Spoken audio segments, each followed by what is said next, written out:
Merci de nous retrouver sur infolive.tv. Voici les titres de l'actualité. À bord d'un camion rempli de près de 4 tonnes d'explosifs, un kamikaze palestinien tentait tôt jeudi d'attaquer le point de passage d'Erez, situé à la frontière entre Israël et la bande de Gaza.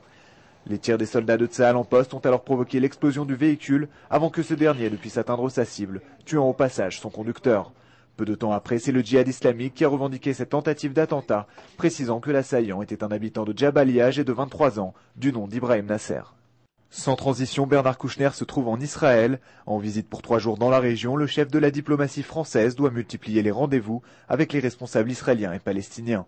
Jeudi après-midi, il s'est entretenu avec la ministre des Affaires étrangères Tzipi Livni avant de rencontrer longuement Ehud Olmert, le premier ministre israélien, qui en a profité pour déclarer que Jérusalem entendait négocier simultanément avec la Syrie et les Palestiniens.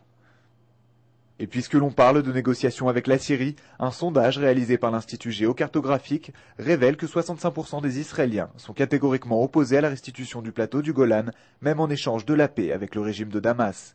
Un deuxième sondage, cette fois effectué par la deuxième chaîne de télévision israélienne, Arutz 2, affirme pour sa part que c'est près de 70% de l'opinion publique israélienne qui refuserait un retrait du Golan.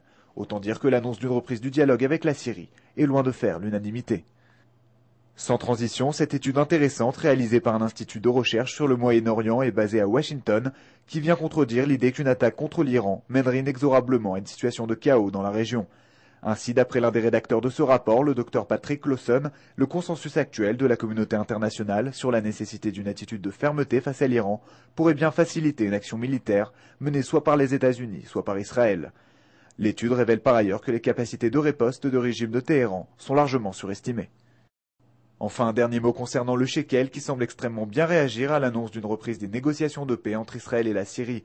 Pour la première fois depuis 11 ans, la monnaie israélienne a atteint son plus fort niveau face au dollar, avec une hausse de près de 2%, qui s'est caractérisée jeudi soir par un taux de change du billet vert à 3,32 shekels, un record. C'est la fin de ce flash, merci de nous suivre sur infolive.tv.